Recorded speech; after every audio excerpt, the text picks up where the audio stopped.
सोच के देखिए, जो आपके पास रुपया है वो अगर नोट की जगह आपके मोबाइल में हो। जी हाँ, मैं बात कर रही हूँ डिजिटल करेंसी की। अब इंडिया भी अपनी डिजिटल करेंसी लाने जा रहा है। इसका ऐलान केंद्रीय मंत्री पीयूष गोयल ने कर दिया है। लेकिन क्या ये डिमोनेटाइजेशन की तरह होने वाला है? क्या क्या चीजें हैं, ये सारी चीजें मैं आपको आगे इस वीडियो में एक्सप्लेन करती हूँ। नमस्कार दोस्तों, मैं हूँ समीक्षा और आप देख रहे हैं बॉस वाला का हिंदी चैनल।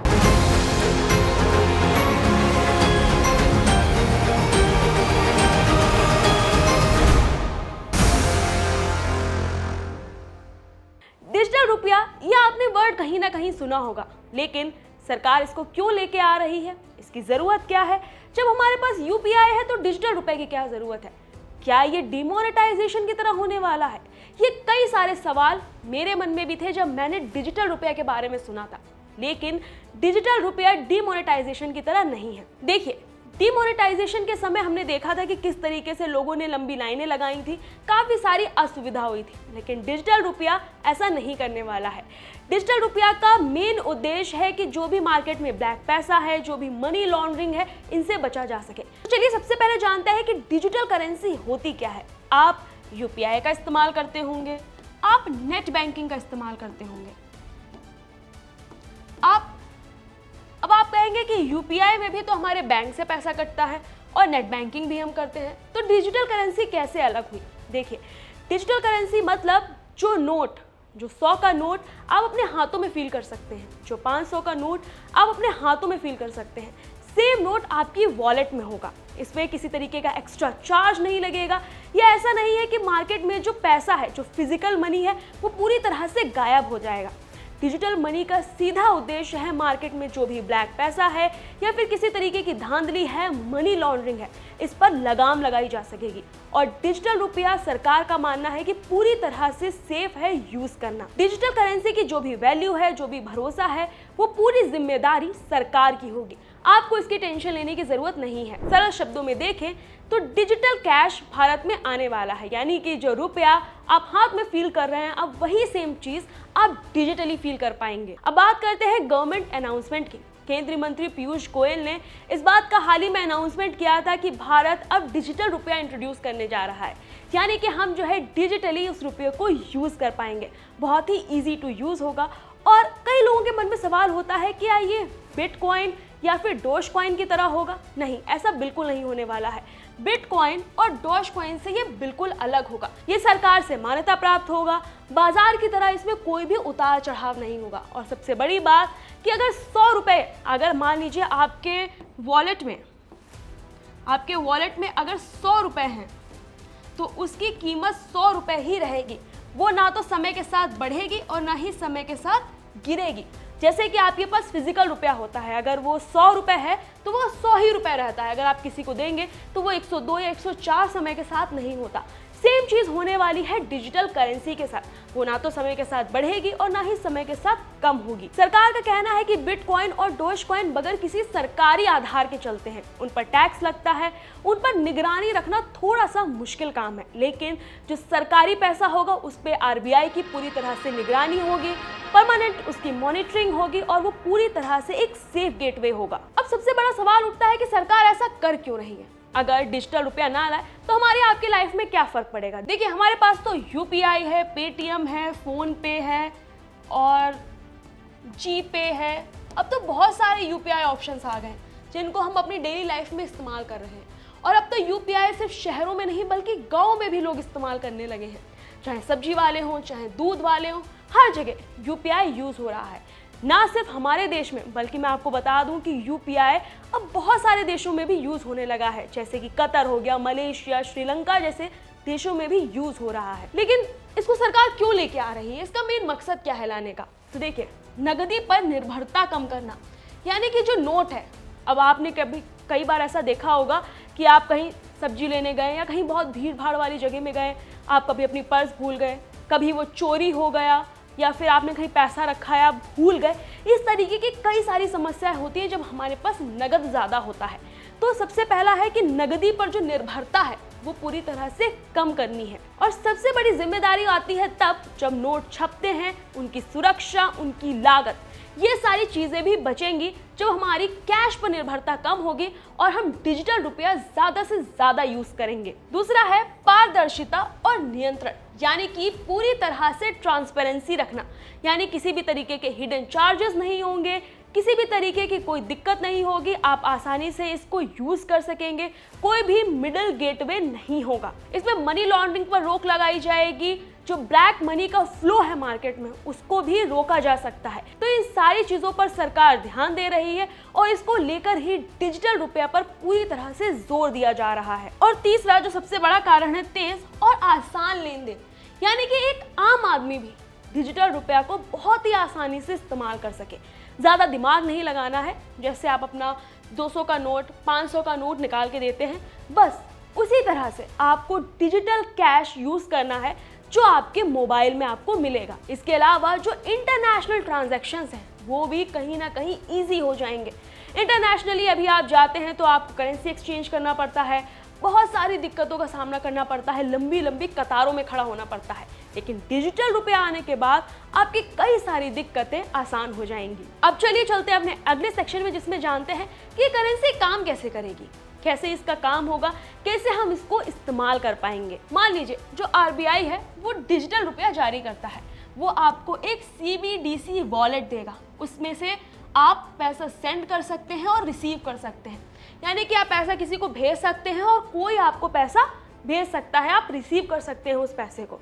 इसी के साथ एक एग्जाम्पल के तौर पे समझते हैं। मान लीजिए आपके पास 500 रुपये हैं, आपको किसी को भेजने हैं, आपने वो 500 रुपये अपने वॉलेट आईडी में ऐड कर लिए, CBDC वॉलेट आईडी में 500 रुपये वो डाले और आपने वो ट्रांजैक्शन कर दिया। इसमें कोई चार्ज नहीं है, ऑन टाइम ट्रांजैक्शन है और आरबीआई का नेटवर्क है, यानी कि जो पेमेंट गेटवे अभी हम यूपीआई में देखते हैं, आप जब भी कोई पेमेंट करते होंगे आप देखते होंगे रेजर पे एक गेटवे आता है कोई भी 2 पार्टीज के बीच में, तो अब वो गेटवे नहीं होगा, सीधा आरबीआई का नेटवर्क होगा, ट्रस्टेड नेटवर्क होगा, आपका पैसा कहीं फंसेगा नहीं, आपका हर एक ट्रांजैक्शन बहुत ही सेफली आप कर पाएंगे और इसी के साथ धोखाधड़ी के चांसेस भी बहुत ज़्यादा कम हो जाएंगे। देखिए यूपीआई आया है हमारे देश में, यूपीआई बहुत ज़्यादा लोग इस्तेमाल करते हैं, बहुत बड़ी स्केल पर यूज़ हो रहा है, लेकिन इसी के साथ अब फिलहाल सरकार ने यूपीआई को बहुत ज़्यादा सुरक्षित बनाने की कोशिश की है, लेकिन अभी भी यूपीआई में धोखाधड़ी बहुत ज़्यादा होती है। तो इसीलिए डिजिटल जो रुपया है उसमें धोखाधड़ी कम होगी और ये बहुत ही सेफ पेमेंट नेटवर्क होने वाला है। इसके बाद चलते हैं हमारे और आपके सबसे दिलचस्प टॉपिक पे। क्या जो डिजिटल करेंसी है, जो डिजिटल रुपया है, वो क्रिप्टो करेंसी जैसा होने वाला है? बहुत सारे ऐसे लोग हैं जिनके दिमाग में ये आता है। मैंने भी जब पहली बार डिजिटल करेंसी के बारे में सुना था तो सबसे पहले हमारे दिमाग में क्या आता है, बिटकॉइन, क्रिप्टो करेंसी, कि क्या क्रिप्टो करेंसी जैसा ही होगा, क्या इसमें भी हमको बहुत सारा पैसा चाहिए होगा? तो चलिए देख लेते हैं कि दोनों में क्या डिफरेंस होने वाला है। सबसे पहले एस्पेक्ट देखते हैं, नियंत्रण। इसको कौन नियंत्रित करेगा? आरबीआई और गवर्नमेंट। पूरी जिम्मेदारी आपके डिजिटल रुपये की आरबीआई की होगी और गवर्नमेंट की होगी। क्रिप्टो को कोई नियंत्रित नहीं करता है, ये डिजिसेंट्रलाइज्ड है। वहीं डिजिटल रुपए को हमारी सरकार नियंत्रित करेगी, उसका मार्केट में फ्लो कैसा होगा, कितना होगा, किस तरीके से होगा, ये सारी चीजें सरकार और आरबीआई तय करेगा। जैसे अभी हमारे मार्केट में कैश फ्लो है, वैसे ही डिजिटल रुपया होगा। इसके बाद आता है भरोसा। हम किस पर भरोसा करेंगे? अगर हम अपना डिजिटल रुपया इस्तेमाल कर रहे हैं तो हम किसके भरोसे इस्तेमाल करेंगे? सरकार के भरोसे, गवर्नमेंट के भरोसे, आरबीआई के भरोसे। और जो क्रिप्टो है वो बाजार पर आधारित है।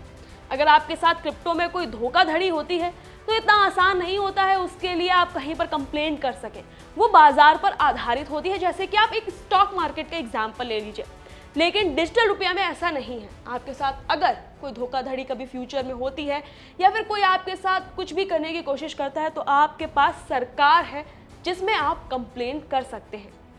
इसके बाद कीमत में उतार चढ़ाव, ये एक सबसे बड़ा पॉइंट होता है। जब हम किसी भी डिजिटली रुपए की बात करते हैं या फिर हम जब डिजिटली जाते हैं, चाहे स्टॉक मार्केट हो गया, क्रिप्टो करेंसी हो गया या फिर डिजिटल रुपया हो गया, तो हमारे दिमाग में सबसे पहले क्या आता है कि भाई इसमें चार्जेस कितने लगेंगे, कहीं कीमतों में उतार चढ़ाव तो नहीं होगा, मान लीजिए अभी आपने अपनी वॉलेट में ऐड किया है 500 रुपये, कहीं ऐसा ना हो कि 4 दिन के बाद उस 500 रुपये की वैल्यू गिर के 350 रुपये रह जाए।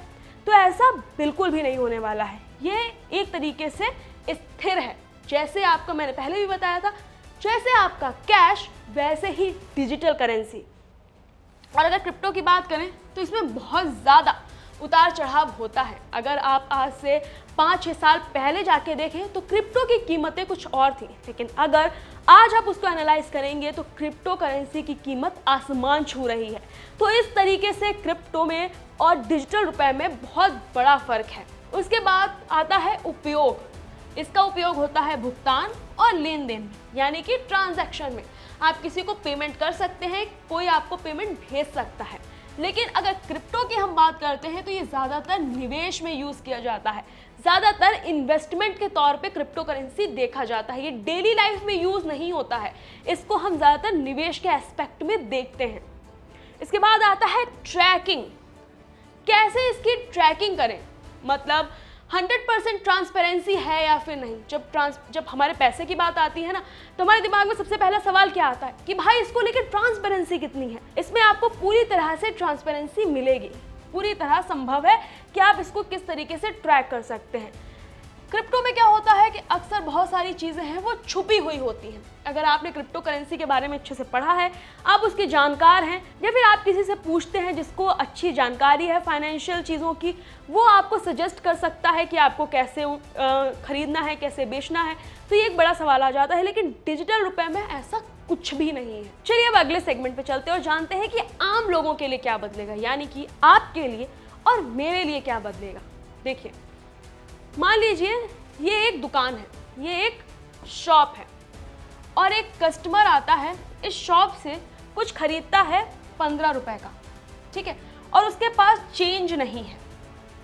वो कुछ खरीदता है 15 रुपए का, उसके पास चेंज नहीं है। यूपीआई से उसको कोई मतलब नहीं है, हम यहाँ पर यूपीआई ले ही नहीं रहे हैं।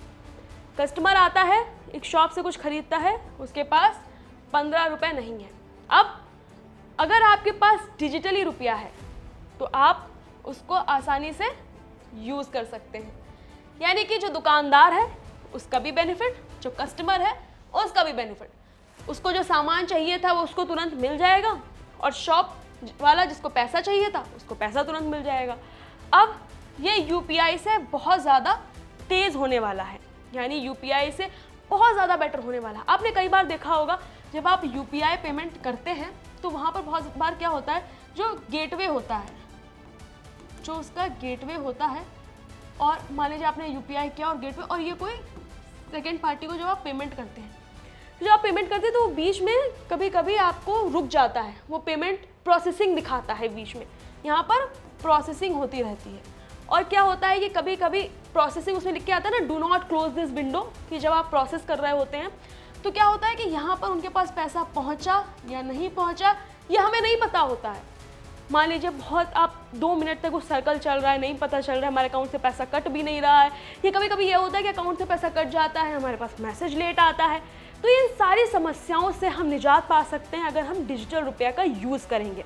और इसी के साथ जैसे कि मैंने आपको पहले भी बताया था कि जो पेमेंट गेटवे होने वाला है वो इसमें नहीं होगा, यानी कि आप पूरी तरह से आपको पारदर्शिता मिलेगी। और आपका जो भी झंझट, यूपीआई में भी थोड़ा सा झंझट होता है कि जब हम पेमेंट करते हैं, जैसे मैंने आपको बताया कि प्रोसेसिंग होती रहती है, हमारे अकाउंट से पैसा कटा नहीं कटा, इसको लेकर हम बहुत ज़्यादा परेशान होते हैं। और अगर पेमेंट बड़ा हो, 2-3 हज़ार रुपये का हमने किया हो, तो टेंशन और ज़्यादा हो जाती है।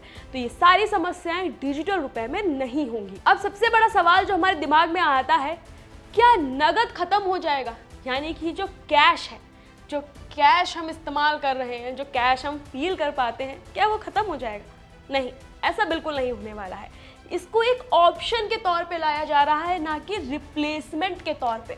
ये एक ऑप्शन बनने वाला है कि आप डिजिटल रुपया यूज़ करें, आप पूरी तरह से ट्रांसपेरेंसी के साथ यूज़ कर सकते हैं, पूरे भरोसे के साथ यूज़ कर सकते हैं, लेकिन ये कैश का रिप्लेसमेंट नहीं है। कैश का रिप्लेसमेंट मार्केट में लाना बहुत ही असंभव सी चीज़ है, क्योंकि कैश का एक अपना महत्व है और डिजिटल रुपया का एक अपना महत्व है।